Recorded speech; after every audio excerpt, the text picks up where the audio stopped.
नमस्कार, मैं अजय साहू और आप देखना शुरू कर चुके हैं शोरगुल टाइम्स। कहानी सीक्रेट अमीरजादा के इस एपिसोड में सानिया के रोज रोज फाल्कन इंडस्ट्री आने से सनाया परेशान हो गई थी। सानिया अपनी गलती के लिए सनाया से माफी मांगना चाहती थी, पर सनाया ने उससे मिलने से इनकार कर दिया था। इस वजह से सानिया 3 दिन से सनाया से मिलने के लिए रोज चक्कर लगा रही थी। आखिरकार उससे मिलने के लिए तैयार हो गई। सानिया सनाया से मिलकर बहुत खुश थी। सनाया ने उससे पूछा कि आखिर आप मुझसे क्यों मिलना चाहती थी। सानिया कहती है, मुझसे बहुत बड़ी गलती हो गई है, मुझे माफ कर दो। सनाया ने सानिया के बातों पर कोई ध्यान नहीं दिया, पर सानिया ने जब बताया कि आहान ने उसके पति का होटल सील करवा दिया है, तब सनाया को समझ आया कि सानिया उससे माफी मांगने के लिए इतना क्यों बेचैन थी। दरअसल सनाया सानिया के इस चैप्टर को क्लोज करना चाहती, इसलिए सनाया कहती है, ठीक है, मैं आपके पति के होटल का इशू सॉल्व कर दूंगी। इस एपिसोड की शुरुआत कुछ इस तरह से होती है। चलिए अब जानते हैं इस एपिसोड में आगे और क्या कुछ नया होता है। सनाया की बात सुनकर सानिया खुश हो गई। वो जिस मकसद से यहाँ आई थी वो पूरा हो गया था। सनाया उसे माफ करे या न करे उससे उसे फर्क नहीं पड़ता था। वो बस चाहती थी कि सनाया उसके पति का होटल खुलवा दे। थैंक यू सनाया, सानिया ने कहा। उसकी कोई जरूरत नहीं है, सनाया ने कहा। उसे सानिया की हालात से कोई फर्क नहीं पड़ता था। उसने यह फैसला सिर्फ इसलिए लिया था क्योंकि वो सानिया का चैप्टर क्लोज करना चाहती थी। अगर फिर भी सानिया अपनी हरकतों से बाज नहीं आई और सनाया को परेशान किया, तो फिर वो उसे कभी माफ नहीं करेगी और उसे अच्छी सजा देगी। पूजा ने सनाया को बाहर तक ड्रॉप किया। अब सनाया के केबिन में बस वो और यामिनी थी। सनाया, तुम्हारा और उस नालायक का अभी भी कोई रिश्ता है? यामिनी ने पूछा। यामिनी बहुत परेशान थी। सनाया और सानिया के बीच में झगड़ा सुबह हुआ था और दोपहर तक आहान ने इतना सब कुछ कर दिया था।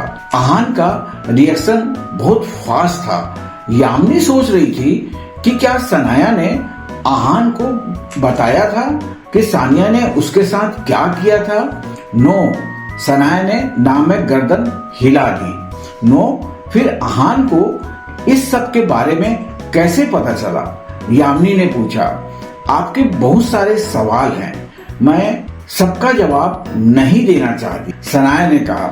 सब कुछ इतना जल्दी इसलिए हो रहा था क्योंकि आहान उसी कंपनी में था जहां सनाया सीईओ थी, पर सनाया ने यामिनी को यह नहीं बताया था। सनाया का रूखा बर्ताव देखकर यामिनी को चुप रहना चाहिए था, पर यामिनी ने सोचा कहीं इन दोनों के बीच में सब कुछ ठीक ना हो जाए, इसलिए उसने सनाया से कहा, सनाया, मुझे गलत मत समझना, पर तुम्हारा उस नालायक के साथ डिवोर्स हो चुका है।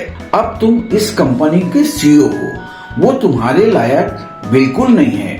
तुम्हारा उसके साथ कोई भी रिश्ता सही नहीं है। नालायक, सनाया ने यामिनी को घूरते हुए कहा। मॉम, अगर मैं आपको कहूँ कि आज मैं जो कुछ भी हूँ आहान की वजह से हूँ, तो आप मेरा विश्वास करेंगी? क्या बकवास कर रही हो तुम सनाया? यह सब तुम्हें आहान की वजह से कैसे मिल सकता है? उसके पास अपने लिए कुछ नहीं है, वो तुम्हें कैसे कुछ दे सकता है? आज तक उसने तुम्हें दुखी दिया और कुछ नहीं। वो और कुछ देने के लायक भी नहीं है, यामिनी ने कहा। मैं जानती हूँ आपको मेरे बात पर विश्वास नहीं होगा, पर सच यही है, आज मैं जो कुछ भी हूँ आहान की वजह से हूँ। यह सीईओ की पोजीशन भी मुझे आहान की वजह से ही मिली है, सनाया ने कहा। शुरुआत से यामिनी को कभी नहीं लगा था कि आहान किसी लायक हो सकता है। उसके लिए वो हमेशा फटीचर और नालायक ही था। इम्पॉसिबल, आहान में इतनी कैपेबिलिटी कैसे हो सकती है, यामिनी ने कहा।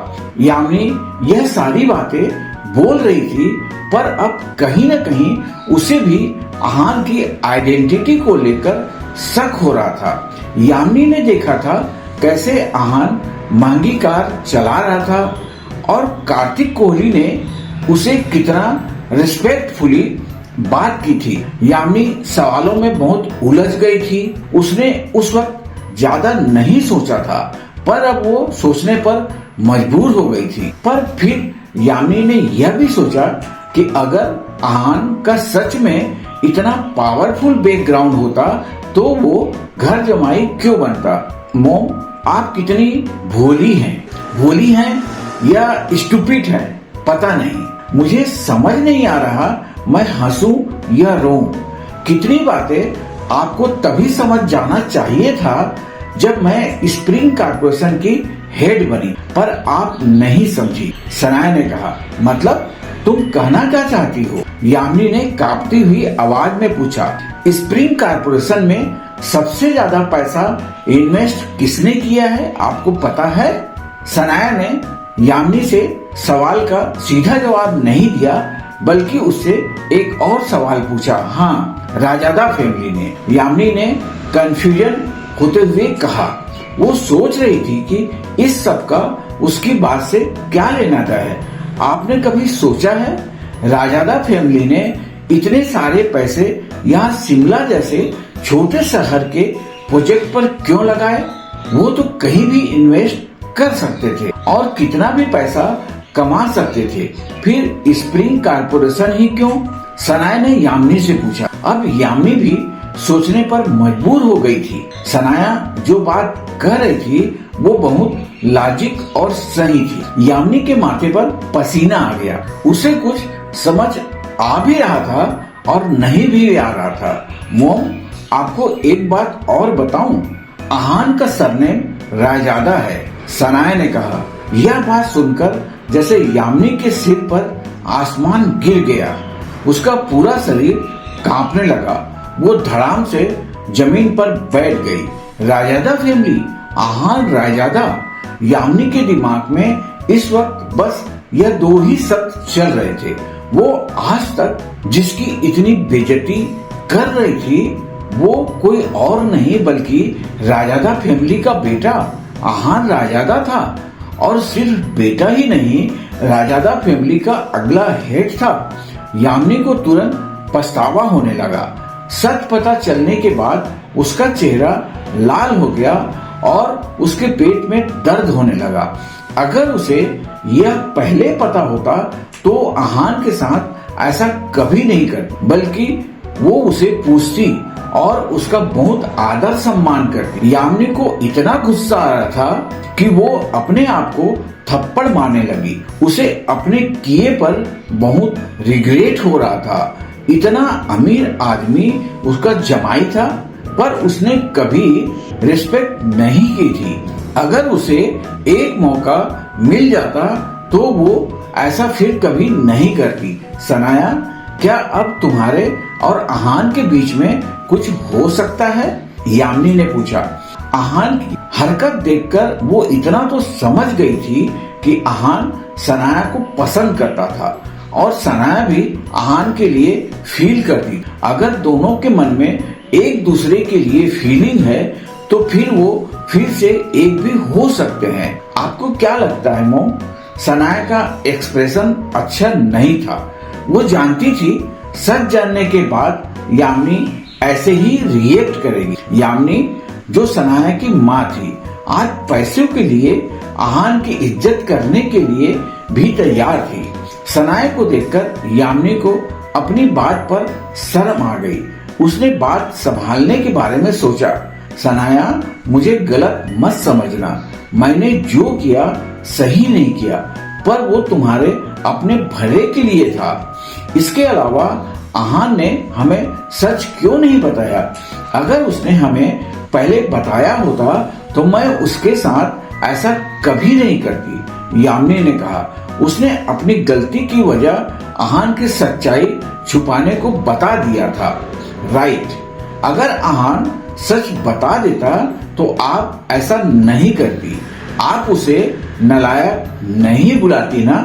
सनाया ने यामिनी को ताना मारा। हाँ बिल्कुल, नालायक बुलाना तो दूर की बात है, मैं उसकी सारी बातें मानती, मैं उसकी पूजा करती, यामिनी ने कहा। यामिनी को इस वक्त यह सब बोलने में बिल्कुल शर्म नहीं आ रही थी, क्योंकि यह सच था। Mom, you are too much, Sanaya ने कहा। यामिनी ने सनाया की बात का कोई जवाब नहीं दिया, बल्कि वो इस वक्त यह सोच रही थी कि आहान और सनाया एक कैसे हो सकते हैं। बेटा, मुझे पता है तुम दोनों एक दूसरे को बहुत पसंद करते हो और बहुत मिस भी करते हो। मुझे तुम्हें ऐसे देखकर बिल्कुल अच्छा नहीं लगता। तुम्हारे साथ जो हुआ अच्छा नहीं हुआ, यामिनी ने कहा। पता है मॉम, उससे भी ज्यादा बुरा क्या हुआ? आपने यह सारी बातें कोर्ट में नहीं बोली, सनाया ने कहा।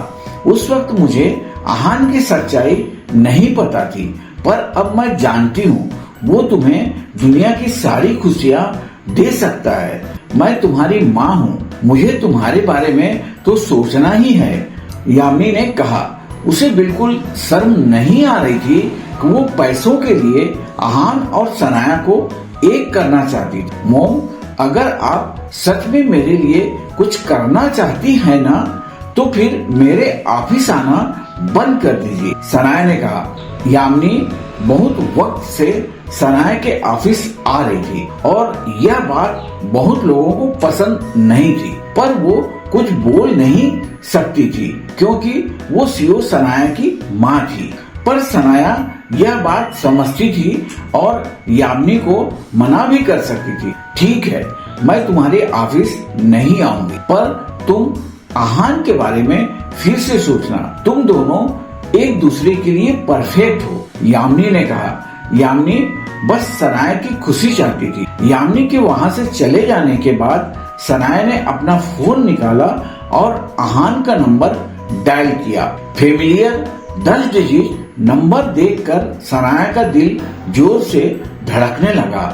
उसने 10 मिनट तक उस नंबर को देखा, संभालने की कोशिश की। फाइनली उसने आहान का नंबर डायल किया। सनाया का नंबर देखकर आहान ने एक गहरी सांस ली और फोन उठाया। हेलो, आहान ने कहा। हेलो आहान, तुम कहाँ हो? सनाया ने पूछा। उसने बहुत मुश्किल से अपने आप को शांत किया। ऑफिस में, आहान ने कहा।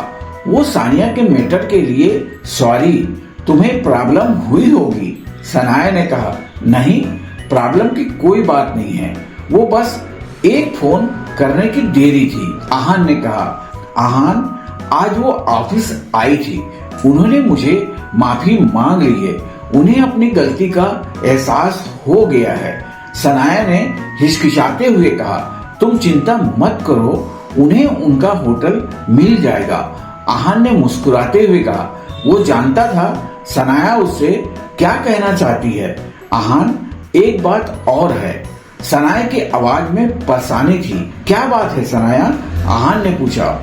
मोम तुम्हारी सच्चाई जानती है, मैंने उन्हें बता दिया कि तुम राजादा फैमिली से हो सकता है वो तुम्हें कुछ दिनों में परेशान करे, सनाया ने कहा। उस वक्त सनाया इतने गुस्से में थी, इसलिए उसके पास आहान की सच्चाई बताने के अलावा और कोई ऑप्शन नहीं था।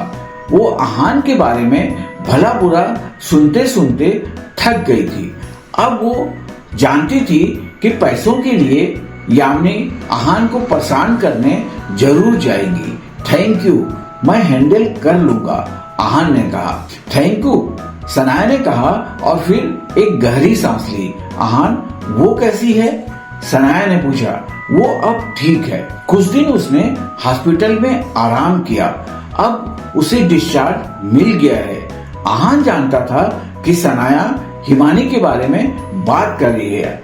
क्या तुम मुझे उसके बारे में बता सकते हो? सनाया ने पूछा। वो जानना चाहती थी कि आहान हिमानी को कैसे जानता था और उसके बीच में क्या है। श्योर, आहान ने कहा और फिर रुक गया। उसका नाम हिमानी है। मैं उससे पहली बार तब मिला था जब तुम हॉस्पिटल में थी। वो और उसकी मोम। आहान ने सनाया को सब कुछ बता दिया। उसने सनाया से हिमानी के बारे में एक भी डिटेल नहीं छुपाई थी। वो बहुत अच्छी लड़की है, सनाया ने कहा। आहान की बात सुनकर उसे एहसास हो गया था कि उन्होंने हिमानी और आहान के रिश्ते को गलत समझा था, पर अब हिमानी उसे पसंद करती थी। अब आहान की जिंदगी में कोई थी और वो सनाया नहीं। इस वक्त सनाया के दिमाग में बहुत सारी कॉम्प्लिकेशन थी। आहान, उसका ख्याल रखना, सनाया ने कहा और फिर फोन रख दिया। आहान सोच रहा था वो सनाया और हिमानी के बीच में कैसे फंस सकता था।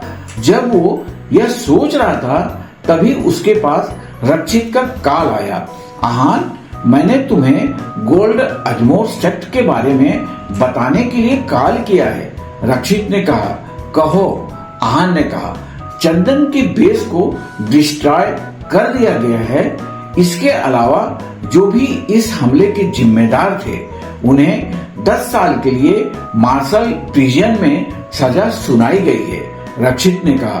2 दिन पहले गोल्ड अजमोर सेक्ट के लीडर ने बताया था कि इस सब के पीछे चंदन का हाथ था। यह सब हो भी गया। आहान ने साथ में पूछा। उसे नहीं पता था कि वार अलायंस इस मामले को इतने अच्छे से हैंडल करेगा। चंदन एक मार्शल आर्टिस्ट था, इसलिए आहान को लगा कि शायद उन्हें कोई फैसला लेने में वक्त लगेगा। यह सब इतना सिंपल नहीं है आहान, जितना नजर आ रहा है। चंदन सिर्फ एक मार्शल आर्टिस्ट नहीं बल्कि गोल्ड अजमोर सेक्ट के लीडर का भाई भी है, रक्षित ने कहा। पर अगर चंदन यह ब्लेम नहीं लेता तो गोल्ड अजमोर सेक्ट बर्बाद हो जाता, रक्षित ने कहा। आहान, इस वक्त यह सब तो हो गया, पर चंदन ने अभी तक यह नहीं बताया कि उसे किसने भेजा था। वो बस एक ही बात कह रहा है कि उसमें और तुम में बहुत फर्क है, रक्षित ने कहा। ऐसा कौन है जो आहान को अपने से कम समझता है? आगे जानने के लिए बने रहिए हमारे चैनल शोरगुल टाइम के साथ। बस इसी के साथ यह एपिसोड भी यहीं पर समाप्त होता है। इस एपिसोड को आगे बढ़ाते हुए कल फिर मुलाकात होगी। आज के लिए बस इतना ही। अब हमें कल तक के लिए इजाजत दीजिए। नमस्कार, धन्यवाद।